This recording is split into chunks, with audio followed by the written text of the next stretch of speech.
You actually expect me to believe this is real? The gate agent's voice cut through the hum of Terminal 4 like a serrated knife. She dangled the navy blue booklet by a single page, shaking it with disgust. I've seen better forgeries in a high school art class. Standing opposite her, Donna Hoyer didn't scream. She didn't cry. She just held her daughter's hand tighter, her knuckles turning white. That is a government-issued document, Donna said, her voice trembling with suppressed rage. Not for people like you, it isn't, the agent sneered, reaching for the radio. Security to gate B12. We've got a 10 to 19. Fraud in progress. What that agent didn't know was that the woman she was humiliating wasn't just a passenger. And the man walking up behind her wasn't just a tourist. In 5 minutes, this agent's life would be over.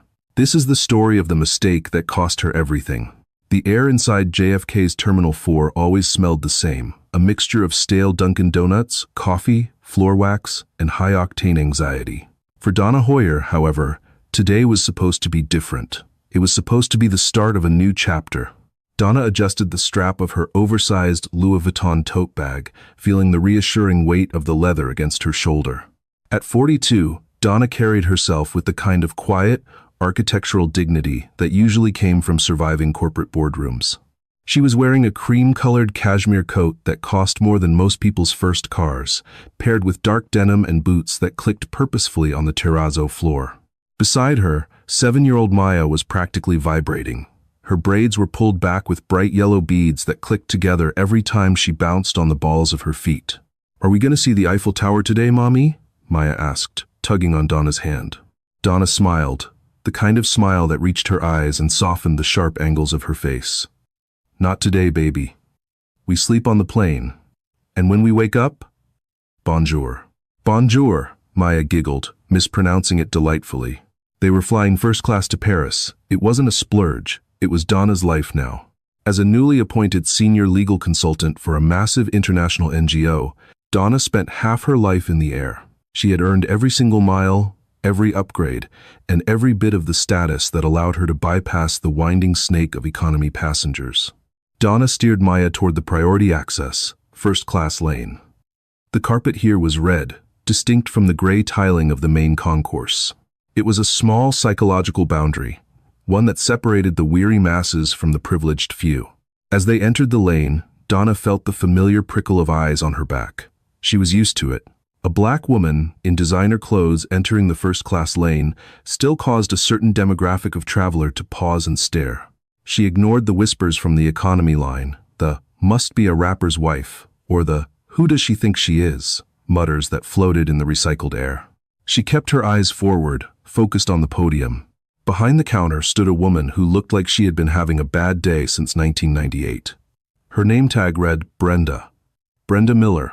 She was in her late 50s, with hair dyed a brittle shade of brassy blonde and lipstick that had bled into the fine lines around her mouth. She was chewing gum with an aggressive, open-mouthed rhythm that suggested she was trying to punish the gum for existing. Brenda wasn't looking at the passengers.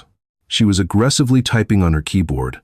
Her eyes narrowed, sighing loudly enough to be heard 3 gates away. "Next," Brenda barked, not looking up. Donna stepped forward, guiding Maya with her. She placed her phone, displaying the digital boarding passes, onto the scanner. Beep, beep. 2 green lights. "Good morning," Donna said, her voice polite, professional. She placed 2 passports on the high counter. One was standard US blue. The other, Donna's, was newer, crisp, and stiff. Brenda didn't respond to the greeting. She finished typing a sentence, hit enter with a violent jab of her pinky finger, and finally looked up. Her eyes didn't meet Donna's. They went straight to Donna's hair, natural, voluminous curls, then down to the cashmere coat, and finally, they rested on the Louis Vuitton bag. Brenda's lip curled slightly. It was a micro-expression, gone in an instant, but Donna had made a career out of reading people. She knew exactly what that look meant. Contempt. "Passports," Brenda said flatly, ignoring the fact that they were already sitting right in front of her face. Donna slid them forward 2 inches. "They are right here," Brenda huffed, snatching them off the counter. She opened Maya's first. She glanced at the photo, glanced at Maya, and tossed it back onto the counter with a carelessness that made it slide near the edge. Then, she picked up Donna's. She opened it. She squinted. She tilted it toward the fluorescent light overhead. Then, she did something strange. She began to scratch the data page with her thumbnail. Scritch, scritch. Donna frowned. Is there a problem? Brenda ignored her. She held the passport up, looking through the pages. Then she dropped her hand, holding the book open, and looked Donna dead in the eye for the first time. How long have you had this? About 6 months, Donna replied. My previous one expired. Uh-huh. Brenda popped her gum. And where did you get it? Donna blinked, confused by the absurdity of the question. At the passport agency? The State Department issued it. Brenda let out a short, dry laugh. It wasn't a happy sound. It was the sound of a trap snapping shut. The State Department. Right. She leaned over the counter, her voice dropping to a conspiratorial, accusatory whisper. Look, honey, I've been working this desk for 22 years. I know what a U.S. passport feels like. I know the texture. I know the stitching. She shook Donna's passport. And this? This feels like it was printed in a basement in the Bronx. The air around them seemed to freeze. The ambient noise of the terminal faded into a dull roar. Donna felt a cold spike of adrenaline in her gut. Excuse me? Donna said, her voice dropping an octave, becoming icy. Are you accusing me of holding a fake passport? I'm not accusing you of anything, Brenda said loudly, clearly performing for the audience of passengers now lining up behind Donna. I'm simply stating that I cannot accept fraudulent documentation. It's a federal offense to present forged travel papers. It is not forged, Donna stated firmly. Scan it. The chip is valid. The biometrics are registered. Just scan the damn book. Brenda smiled. It was a terrible, smug smile. Oh, I don't need to scan it. I have discretion. And my discretion says you aren't flying today. She closed the passport and slapped it onto the counter, but she didn't slide it back. She kept her hand over it. Step aside, ma'am. You're holding up the line for the legitimate first-class passengers. Donna didn't move. She planted her boots. I am a legitimate first-class passenger. My daughter is tired. We are boarding this flight. Call your supervisor. Brenda's eyes widened. The challenge had been issued. My supervisor? You want me to call my supervisor because you got caught with a $20 fake? I want you to call your supervisor because you are making a mistake that is going to cost you your job. Donna said, her voice rising just enough to carry. That's it, Brenda snapped. She grabbed her radio. Security to gate B12. I have a belligerent passenger refusing to vacate the area. Possible fraudulent documents. Send a unit. Now. Maya squeezed Donna's hand. Mommy? What's happening? Did we do something bad? Donna looked down at her daughter, her heart breaking at the fear in the little girl's eyes. No, baby. We didn't do anything. This lady is just confused. I'm not confused, Brenda yelled, standing up. She pointed a long, acrylic-nailed finger at Donna. You people think you can just buy a ticket and walk on like you own the place? With that hair and those clothes? Who are you trying to fool? The mask was off. It wasn't about the passport texture. It wasn't about the stitching. It was about Donna. The line behind them had stopped moving. A man in a gray suit, holding a platinum card, sighed loudly. Come on, lady. He grumbled at Donna. Just step aside so the rest of us can board. Don't make a scene. Donna whipped her head around. I am not making a scene. I am trying to board the flight I paid $6,000 for. Yeah, sure you did, the man muttered, rolling his eyes. Donna turned back to Brenda, her rage hardening into cold resolve. She reached for her phone. I'm calling my lawyer. Brenda laughed. Go ahead. Call the president for all I care. You aren't getting on this plane. The arrival of security was not the relief Donna had hoped for. 2 officers arrived on Segways, weaving through the crowd. One was a young, heavy-set man named Officer Higgins, looking sweaty and overwhelmed. The other was an older, leaner man with a buzz cut and a name tag that read Officer Kowalski. Kowalski took charge immediately, and not in Donna's favor. He didn't ask what happened. He walked straight up to Brenda. What's the situation, Brenda? Kowalski asked, his hand resting casually near his belt. He and Brenda clearly knew each other. There was a familiarity in the way they stood. She's trying to pass a fake passport, Brenda said, handing Donna's document to the officer like it was contaminated evidence.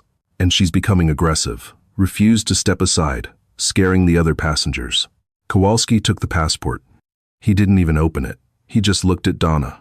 "Ma'am, I need you to step away from the counter. Hands where I can see them." "My hands are holding my daughter," Donna hissed, "and that passport is valid. If you or your friend here would simply scan it."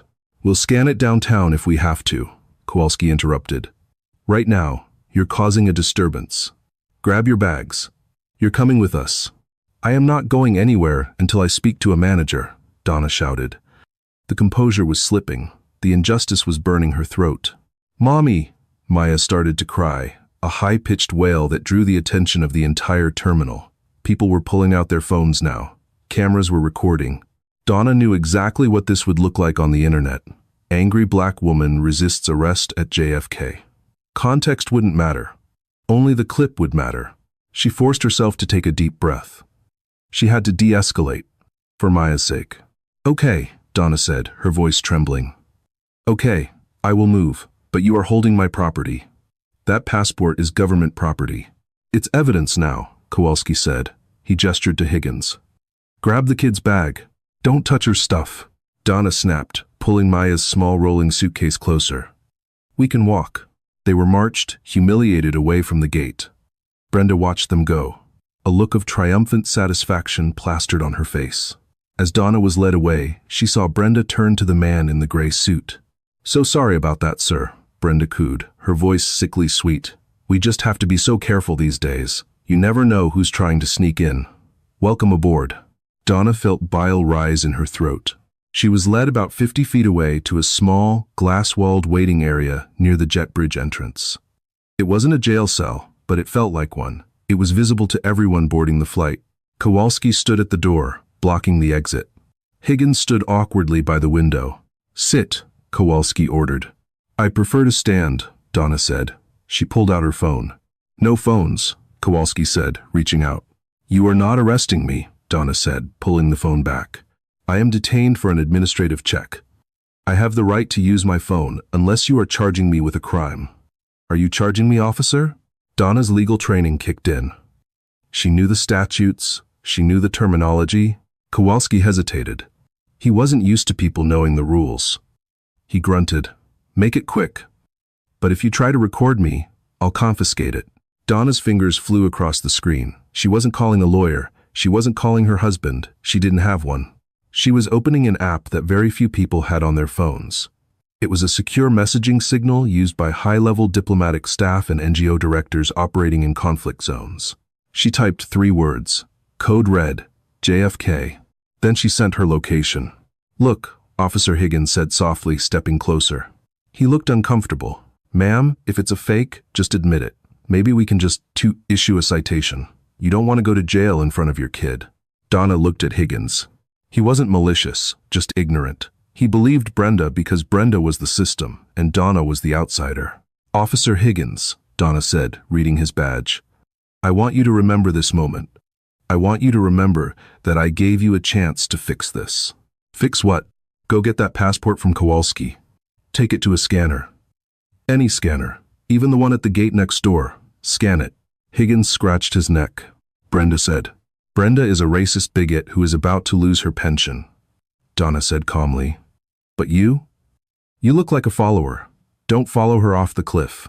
Higgins looked at Kowalski, who was busy joking with a flight attendant passing by. He looked back at Donna. He looked at little Maya, who was wiping tears from her cheeks with the sleeve of her coat. I can't," Higgins mumbled. Protocol, Donna repeated bitterly. Just then, the intercom dinged. "Final boarding call for Flight 294 to Paris." Final boarding call. Donna's heart sank. "That's my flight," she said, panic edging into her voice. "My luggage is on that plane." "Not anymore," Kowalski said, turning around. "Brenda had them pulled. Can't have unaccompanied bags on a flight." Donna felt the blood drain from her face. They had pulled her bags? That meant this was over. They had officially kicked her off. The humiliation was total. She watched through the glass as the final passengers boarded. The jet bridge door was about to close. Suddenly, Donna's phone buzzed. A single message. "Ada, 4 minutes. Hold tight. H.C." Donna looked at the screen and exhaled a breath she didn't know she was holding. She looked up at Kowalski. "You're going to want to call your supervisor. Officer. Kowalski scoffed. I told you, lady, you're done. No, Donna said, crossing her arms and sitting down for the first time. She crossed her legs and gave him a look of absolute, terrifying confidence. I'm not done, but you are. The jet bridge door hissed shut. It was a final, pneumatic sound, a mechanical period at the end of a terrible sentence. Donna watched the heavy steel door seal away her trip to Paris, her vacation, and, momentarily, her dignity. Brenda Miller stood by the podium, watching the door close with the satisfaction of a warlord surveying a conquered village. She tidied her scarf, took a sip of her lukewarm coffee, and then turned her gaze toward the glass-walled holding area where Donna and Maya were sitting. She couldn't resist. She walked over, her heels clicking with a slow, deliberate rhythm. She stopped just on the other side of the glass, crossing her arms. She didn't speak, but she mouthed the words clearly enough for Donna to read them. Told you so. Inside the glass box, Maya buried her face in Donna's coat. Are they gone, Mommy? Did the plane leave us? It's okay, baby, Donna whispered, stroking Maya's braids, though her own heart was hammering against her ribs like a trapped bird. We're waiting for a friend. We don't have friends here, Maya sniffled. We do, Donna said, her eyes fixed on the far end of the terminal concourse. We have very powerful friends. Officer Kowalski was leaning against the wall, scrolling through his phone, bored. He looked up at Brenda. Hey, Miller, you want us to haul them to the precinct now? Or wait for TSA to sweep the bags? Sweep the bags, Brenda called out. I don't trust her. Who knows what's in there? Probably drugs to pay for the ticket. Kowalski chuckled. Yeah, probably. It was at that moment that the atmosphere in Terminal 4 changed. It wasn't a sound at first. It was a lack of sound. The low hum of chatter, the squeak of luggage wheels, the drone of announcements, it all seemed to dampen, moving like a wave from the security checkpoint toward Gate B12. Kowalski, who had been relaxed, suddenly straightened up. He frowned, looking down the long hallway. What is that? Higgins asked, squinting. People were moving. Not the usual chaotic shuffle of travelers, but a parting of the Red Sea. Passengers were stepping aside, pulling their luggage close, pressing themselves against the walls of the concourse. Walking down the center of the terminal was a phalanx of 6 men. They weren't airport police. They weren't TSA agents in blue shirts. They were wearing charcoal gray suits that were tailored to perfection. They moved with a synchronized, predatory grace. They wore earpieces, but unlike the cheap ones the gate agents wore, these were clear, coiled, and professional. In the center of the formation walked a man who radiated authority. He was tall, with silver hair cut in a severe military style. He wore a long black trench coat over a suit, and his stride was long and purposeful. He wasn't looking at the shops. He wasn't looking at the flight boards. He was looking straight at Gate B12. Holy, Kowalski whispered. The color drained from his face instantly. He dropped his phone into his pocket and fumbled to button his collar. Who is that? Brenda asked, squinting. Is that a celebrity? Shut up, Brenda, Kowalski hissed, panic edging into his voice. That's not a celebrity. That's Henry Cole. Brenda blinked. Who? Director Cole. Regional Director of Field Operations for Customs and Border Protection. The guy who runs the entire Eastern Seaboard's entry points. Kowalski's hands were shaking slightly. I've never seen him leave his office in Manhattan. Never. Behind Director Cole, 2 uniformed officers from the Port Authority Police Department, high-ranking captains, were struggling to keep up with his pace. The group didn't slow down. They marched past the Hudson News, past the frantic Trav, and straight toward the holding area. Brenda, realizing this was serious, instinctively tried to fix her hair. She put on her customer service smile, the one she used right before denying someone a refund. Director, Kowalski snapped to a salute as Cole approached. It was a sloppy salute, born of fear. Director Cole didn't even look at him. He walked right past Kowalski as if the man were a potted plant. He walked past Higgins. He walked past Brenda, who had opened her mouth to speak. Cole went straight to the glass door of the holding area. He didn't wait for someone to open it. He pushed it open with force, the glass rattling in its frame. He stepped inside the small, sterile room. The air seemed to be sucked out of the space. Donna stood up, still holding Maya's hand. She looked at the man in the trench coat. She didn't smile. She didn't look relieved. She looked annoyed.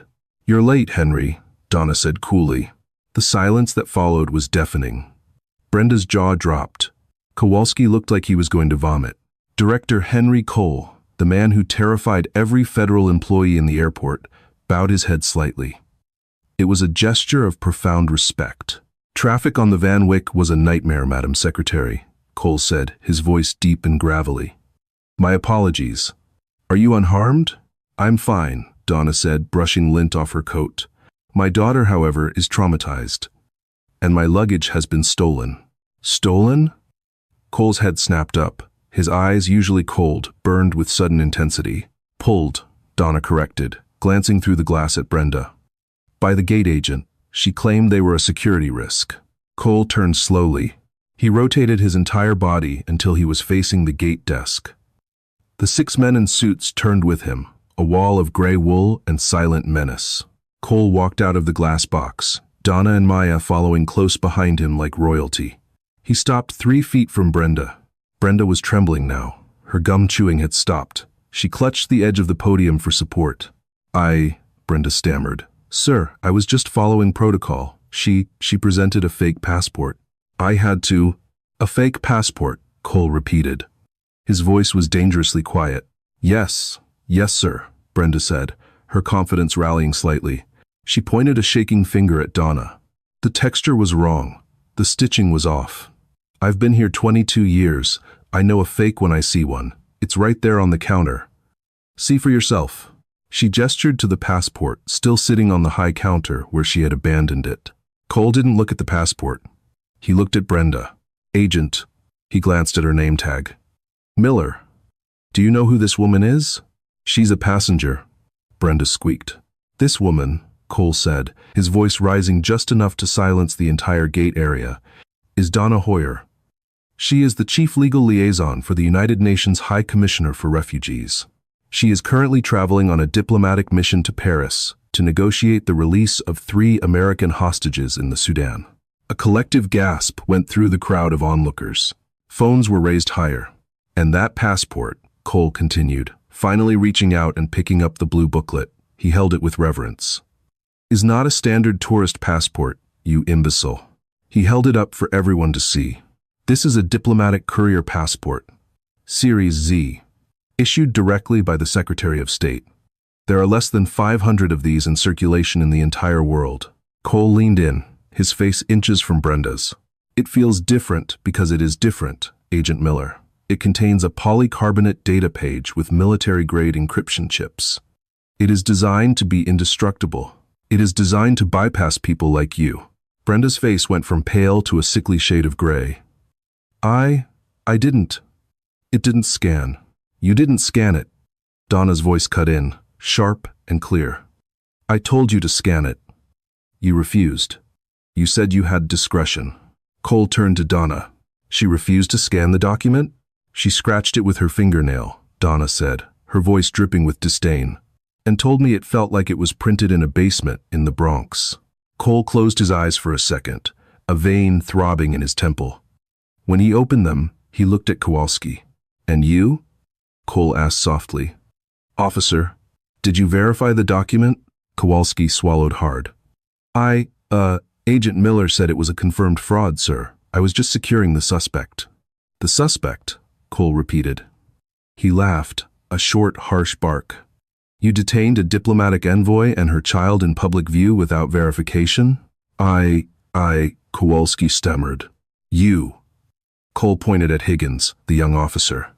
"You were the only one who looked like he wanted to help. Grab the radio." Higgins jumped. "Yes, sir." "Call the tower," Cole ordered. "Tell them to stop Flight 294. It does not leave the tarmac." "But sir," Brenda whispered, "it's already pushed back. The schedule." "I don't care if it's halfway to Greenland," Cole roared, losing his composure for the first time. "Turn it around." The plane came back. It was an unprecedented sight. A massive Boeing 777, fully loaded with fuel and passengers, was being towed back to the gate. The cost of this maneuver, the fuel, the missed slot time, the crew hours was astronomical, probably $50,000 or more, and everyone knew exactly whose fault it was. Brenda Miller stood frozen behind her podium. She looked like a deer caught in the headlights of a semi-truck. She watched the jet bridge extend back toward the plane door. Donna stood with Director Cole, Maya holding her hand. "Donna," Cole said quietly, his back to the agents. "I can have a private jet here in an hour. You don't have to get on that plane with these people staring at you." "No," Donna said firmly. "I paid for my seat. I earned my seat. And I am going to walk onto that plane, and I want everyone to see me do it. Especially her." She nodded toward Brenda. "As you wish," Cole said. But the twist wasn't just that Donna was a diplomat. The twist was about to happen to Brenda. As the plane reconnected, the gate door opened. The flight purser, a frantic-looking woman named Carol, rushed out. "What is going on?" Carol demanded. "The pilot is furious. We were number 2 for takeoff." Cole flashed a badge that looked heavy enough to knock someone out. "Federal investigation, ma'am. We had a security breach at the gate." "A breach?" Carol looked around. "Where?" "Right there." Cole pointed at Brenda. Brenda flinched. "Me? No, I was protecting the flight." Cole turned to the 2 Port Authority captains, who had been waiting silently in the background. "Captain," Cole said, "please execute the warrant." "Warrant?" Brenda screeched. "What warrant?" This was the twist Donna had been waiting for. This was the reason she had texted code red instead of just help. Donna stepped forward. "Brenda, did you really think I didn't know who you were when I walked up to this counter?" Brenda looked confused. "I've never seen you before in my life." "No," Donna said, "but I've seen your name. On a list." Donna pulled a folded piece of paper from her pocket. "You see," Donna addressed the crowd, "my job isn't just negotiating hostage releases. I also oversee internal audits for international transit compliance. We've been tracking a ring of identity theft operating out of JFK Terminal 4 for 6 months." The color didn't just drain from Brenda's face, it vanished. "Passengers with high-value passports, diplomats, dual citizens have been reporting their data stolen," Donna continued, her voice projecting like she was in a courtroom. "Their identities used to open offshore accounts. We couldn't figure out where the leak was. Until today." Donna turned to Kowalski. "Officer Kowalski, why did you want to take my passport to downtown scanning instead of scanning it here?" Kowalski didn't answer. He was looking at the exit, calculating his odds of running. "And Brenda," Donna said, turning back to the agent, "why did you scratch my passport? Were you checking the texture? Or were you trying to damage the RFID chip so it wouldn't scan, forcing me to hand it over to your friend here for processing?" Brenda's mouth opened and closed like a fish. That's crazy," Brenda whispered. "Is it?" Director Cole interjected. He held up a plastic evidence bag. Inside was a small, gray device that one of his men had just pulled from under Brenda's keyboard while she was distracted. "A skimmer," Cole said, "attached to the hidden USB port under the counter. Every time you swipe a passport to check it, you're cloning the data." The crowd gasped. The man in the gray suit, the one who had yelled at Donna earlier, checked his pockets frantically. "She swiped mine," he said aloud. "She swiped mine twice. She said it didn't read the first time." Donna smiled, but it was a wolf's smile. "I wasn't just a passenger you decided to harass because of the color of my skin," Donna said, leaning in close to Brenda. "I was the bait." Brenda looked at Donna, really looked at her, and saw the absolute ruin of her life reflected in Donna's dark eyes. You set me up?" Brenda whispered. "No," Donna corrected. "You set yourself up. I just walked into the line. You're the one who decided that a black woman couldn't possibly have a diplomatic passport. You're the one who decided to humiliate me instead of doing your job. If you had just scanned it normally, you might have gotten away with it for another week. Your racism made you sloppy, Brenda." Cole nodded to the officers. "Brenda Miller, you are under arrest for federal identity theft, wire fraud, and violation of the Civil Rights Act." The captain boomed. He pulled out a pair of handcuffs. They were shiny, silver, and very tight. "Turn around," the captain ordered. Brenda didn't move. She looked at the passengers she had lorded over for years. She looked at the first-class lane she had treated as her personal kingdom. She looked at Donna. "Please," Brenda whimpered. "I have a pension. I'm 2 years away from retirement. You're going to have a lot of free time," Donna said. "But I wouldn't count on the pension." The captain grabbed Brenda's wrist. Click. The sound echoed through the silent terminal. Then, he turned to Kowalski. Don't think we forgot about you, officer. Hands behind your back. Kowalski slumped, defeated. Click, click. The two people who had held all the power 10 minutes ago were now being marched away in irons. But the drama wasn't over. As Brenda was being led away, weeping loudly, Donna turned to the gate. The door to the plane was open. The crew was waiting. But there was one more person who needed to be addressed. The man in the gray suit. The one who had told Donna not to make a scene. He was standing near the front of the line, looking down at his shoes, trying to become invisible. Donna walked up to him. She didn't yell. She didn't curse. She just stood there, radiating power. "Sir," she said. He looked up, terrified. I didn't know. I'm sorry." "You assumed," Donna said. "You assumed that because she was in a uniform and I was black, she was right, and I was wrong. You were willing to let a mother and child be dragged away to save yourself 5 minutes of boarding time." The man turned red. Donna turned to the gate agent who had replaced Brenda, a young, terrified trainee. "Is there a seat available in economy?" Donna asked. Yes, ma'am. Several," the trainee stuttered. Donna looked at the man in the gray suit. "This gentleman has just realized that his seat in 1A is actually mine. He would like to volunteer his seat to me and take the open spot in row 42. Isn't that right?" The man looked at Donna. He looked at Director Cole, who was glaring at him. He looked at the handcuffs on Brenda in the distance. "Yes," the man croaked. "Absolutely. Please, take my seat." Donna smiled. "Thank you for your cooperation." She took Maya's hand. "Come on, baby, let's go to Paris." They walked down the jet bridge, not as victims, but as victors. But as Donna stepped onto the plane, she didn't know that the real fallout was just beginning. Because Brenda wasn't just a rogue agent, she was part of something bigger. And by arresting her, Donna had just kicked a hornet's nest that went way beyond the airport. The flight to Paris had been quiet. The service was impeccable, largely because the entire cabin crew knew exactly who Donna was now. But the real noise wasn't on the plane. It was happening in the digital world while Donna and Maya slept over the Atlantic. Donna woke up in her suite at the George V, the Eiffel Tower, visible through the sheer curtains, just as she had promised Maya. She reached for her phone to check her emails.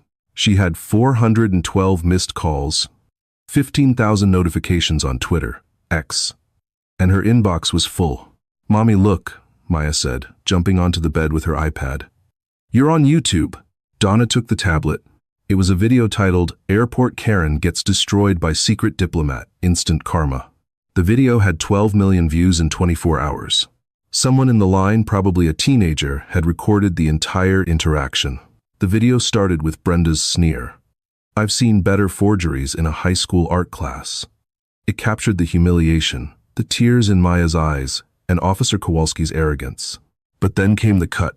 The video jumped to the arrival of Director Henry Cole and his men, the silence of the crowd, and the moment the handcuffs clicked onto Brenda's wrists. The comments section was a war zone, and Brenda was the target. User 99. "I've dealt with Brenda at JFK. She made me throw away my breast milk for my baby last year. She's a monster. Glad she got what she deserved." Travel Guy 23. "The way she crumbled when the director walked in, chef's kiss. Justice seeker. Wait, did you hear the part about identity theft? This isn't just racism, she's a criminal." Donna scrolled, feeling a strange mix of vindication and exhaustion. She wasn't just a viral star, she was a symbol. Back in New York, the storm was tearing Brenda's life apart. Brenda Miller was currently sitting in a holding cell at the Metropolitan Detention Center, but her life outside was disintegrating. Her daughter Jessica had posted a public statement on Facebook. "I am horrified by my mother's actions. I do not condone racism or theft. Please stop calling my workplace. I am severing ties." Brenda's neighbors in Queens were interviewed by local news. An elderly woman named Mrs. Higgins, no relation to the officer, told the reporter, "She was always nasty, kicked my dog once. I knew she was up to no good with all those new cars she bought on a TSA salary." But the real twist came that evening, on Anderson Cooper, 360. CNN broke the story wide open. The skimmer device found under Brenda's keyboard wasn't a one-off tool. It was part of a massive syndicate. "Breaking news," Anderson Cooper announced, looking grave. The arrest of a gate agent at JFK has led to the uncovering of one of the largest identity theft rings in New York history. Sources say Brenda Miller was the gatekeeper for a crime family operating out of Eastern Europe. She targeted specific passengers, wealthy, minority travelers she thought wouldn't be believed if they complained, and stole their digital identities to launder millions. Donna watched the report from her hotel room in Paris. She wasn't surprised. She had known. The random check wasn't random. But seeing the scale of it, Brenda wasn't just a mean woman. She was a predator. Her phone rang. It was Director Cole. "Donna," Cole's voice was crisp. "I hope Paris is treating you well." "It's beautiful, Henry, but I see the news is ugly." "It's about to get uglier for them," Cole said. "Brenda is talking. She's trying to cut a deal. She's giving up names. Kowalski, the managers, everyone. She's singing like a canary to avoid federal prison." "Will she avoid it?" Donna asked, her voice hardening. "Not a chance," Cole replied. "The district attorney is looking to make an example. They want you to testify, Donna, when you get back." Donna looked at Maya, who was happily eating a croissant and watching cartoons, oblivious to the fact that her mother had just taken down a crime ring. "I'll be there," Donna said. "I want to look her in the eye one last time." The courtroom was packed. It was a federal case now, United States v. Brenda Miller et al., and the press gallery was overflowing. Donna sat in the front row, wearing a sharp navy suit. She looked powerful, calm, and utterly untouchable. Beside her sat Director Cole. Brenda Miller was brought in. She looked nothing like the tyrant of Terminal 4. She had lost at least 20 pounds. Her hair, once dyed a defiant brassy blonde, was now gray and limp, pulled back into a messy bun. She wore an orange jumpsuit that hung off her frame. She didn't look at the gallery. She stared at the table, her hands shaking in her lap. Kowalski was there too, sitting at a separate defense table, looking equally defeated. He had already pleaded guilty to negligence and obstruction, hoping for a lighter sentence. Brenda, however, had pleaded not guilty by reason of coercion, claiming the crime ring had forced her to do it. It was a desperate lie. The prosecutor, a sharp-witted woman named Attorney Reynolds, wasted no time. "Miss Miller," Reynolds said, pacing in front of the jury, "you claim you were forced. Yet, we have bank records showing deposits of $10,000 a month into an account in the Cayman Islands under your name. Was the crime ring forcing you to buy a vacation home in Florida too?" Brenda stammered. I needed the money. My husband was sick." "Your husband passed away 10 years ago, Miss Miller," Reynolds snapped. "And you bought a boat. A boat named Priority Access." A ripple of laughter went through the courtroom. It was dark, ironic laughter. The audacity of naming a boat bought with stolen money after the very lane she used to discriminate against people was staggering. Then, it was Donna's turn. The prosecution calls Donna Hoyer to the stand. Donna walked to the witness box. The room went silent. She swore to tell the truth. "Miss Hoyer," Reynolds asked, "can you describe the events of that morning?" Donna looked directly at Brenda. Brenda refused to meet her eyes. "I was traveling with my 7-year-old daughter," Donna began, her voice steady. "Miss Miller singled us out. She didn't just deny us boarding. She humiliated us. She weaponized the police against a child. She called my passport a document given to me by the United States government. A fake printed in a basement." Donna paused, letting the words hang in the air. "But what hurt the most," Donna continued, her voice dropping to a hush that made everyone lean in, "was that she enjoyed it. I saw her smile. She wasn't just stealing my identity, she was stealing my dignity. She thought that because of how I look, I had no power. She thought I was nobody." Donna leaned forward. She was wrong. Brenda put her head in her hands and began to sob. It wasn't the crying of a remorseful person, it was the crying of someone who knew they were cornered. The defense attorney, a court-appointed lawyer who clearly wanted to be anywhere else, tried to cross-examine Donna. "Miss Hoyer, isn't it true that you were agitated? That you refused to step aside?" "I refused to be treated like a criminal," Donna shot back. "And as it turns out, I was the only one in that interaction who wasn't a criminal." The gavel banged. "Sustained," Judge Harrison bellowed. The trial lasted 3 days. The jury deliberated for less than an hour. "We find the defendant, Brenda Miller, guilty on all counts. Guilty of wire fraud, guilty of identity theft, guilty of civil rights violations, guilty of conspiracy." Judge Harrison, a stern man with wire-rimmed glasses, looked over his bench at Brenda. "Brenda Miller, you have betrayed the public trust in a way that is truly vile," he said. "You used your position of authority to prey on the vulnerable. You targeted people based on race, assuming they would be too afraid or too marginalized to fight back. You turned an airport terminal into your personal hunting ground." Brenda was shaking violently now. "Please, Your Honor, I'm old. I can't go to prison." "You should have thought of that when you were destroying lives," Judge Harrison said coldly. "I sentence you to 25 years in federal prison, without the possibility of parole for the first 15. The courtroom erupted. 25 years. For a woman of her age, it was a life sentence. Brenda screamed. It was a raw, primal sound. "No, you can't. I have a life. I have rights." "Bailiff, remove the prisoner," the judge ordered. As Brenda was dragged away, kicking and screaming, she locked eyes with Donna one last time. There was no hate left in her eyes, only terror. She looked at Donna as if pleading for salvation. Donna didn't smile. She didn't gloat. She just watched. She watched until the doors closed, sealing Brenda Miller away from the world she had abused for so long. Outside the courthouse, the press was waiting. Microphones were shoved in Donna's face. "Miss Hoyer, how do you feel? Is justice served? What do you have to say to the airlines?"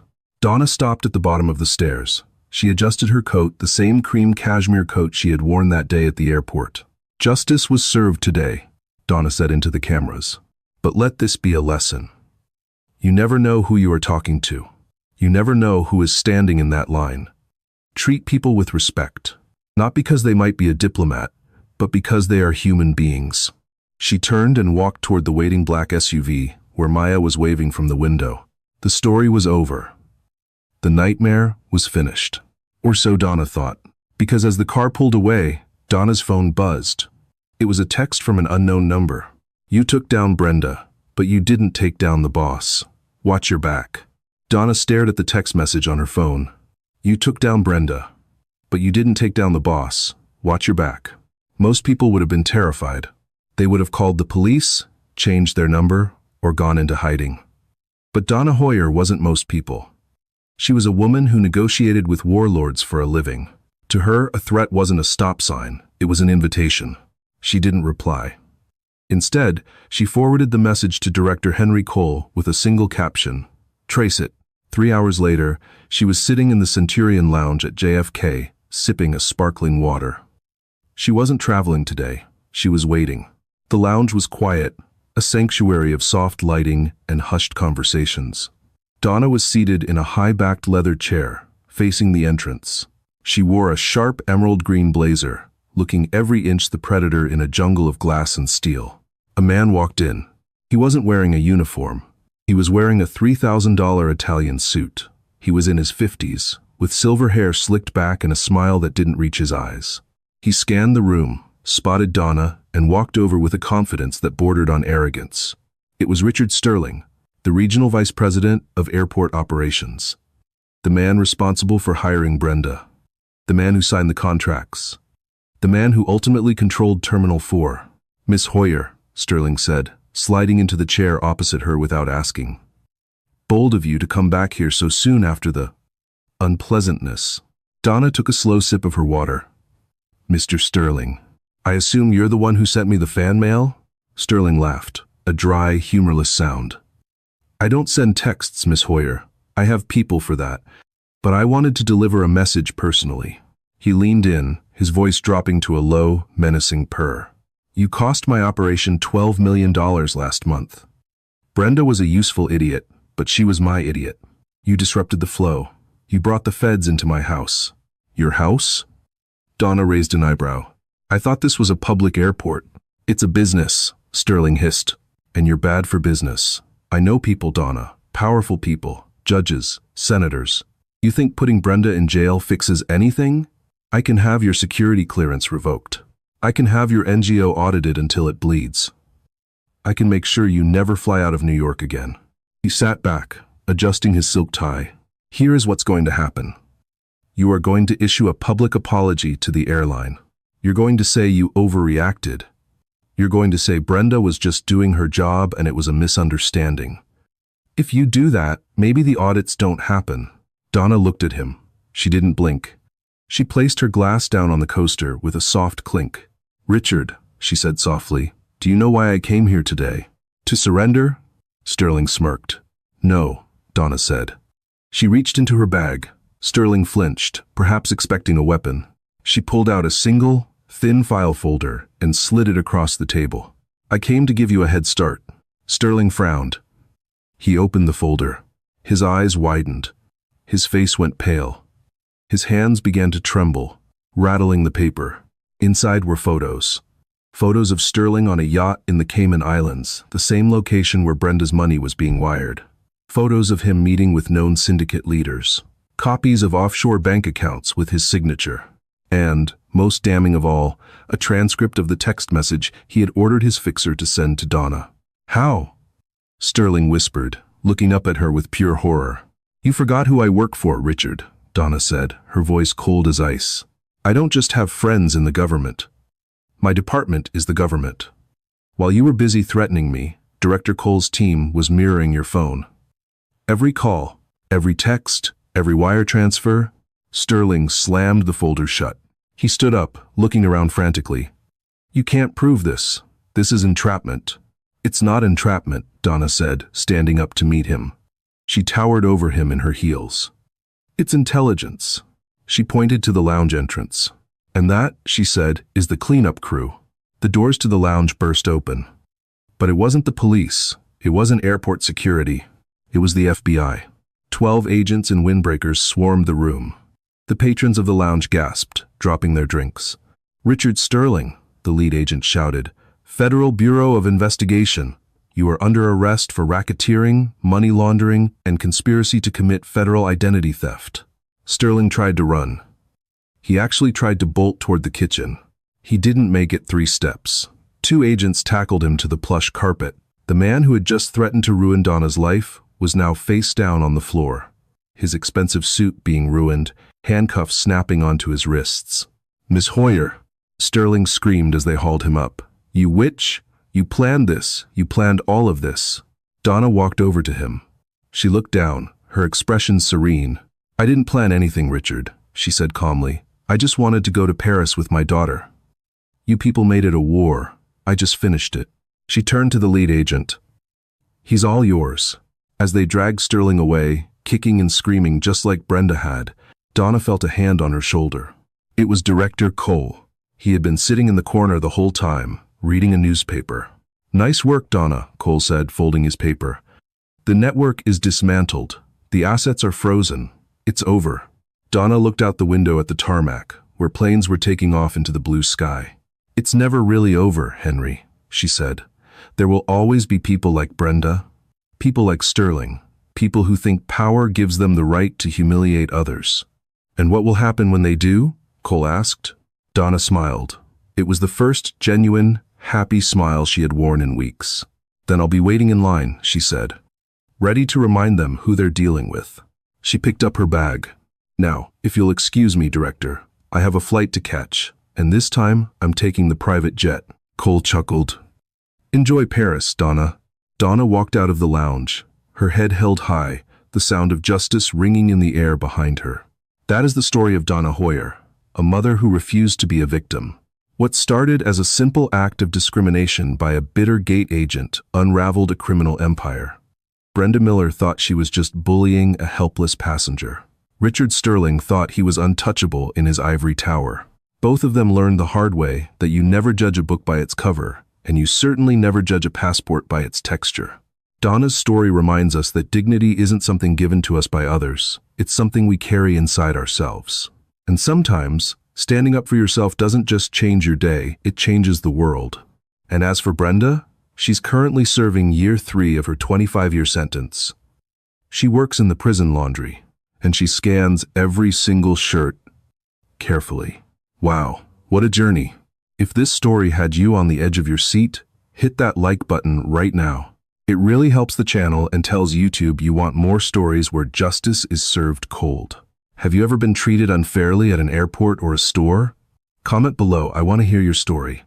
Did you get your revenge? Let me know. And if you want to see more Karens get taken down by secret bosses and instant karma, Make sure you subscribe and ring that notification bell so you never miss a site upload. Thanks for watching, and remember, be kind to everyone because you never know who you're talking to. See you in the next video.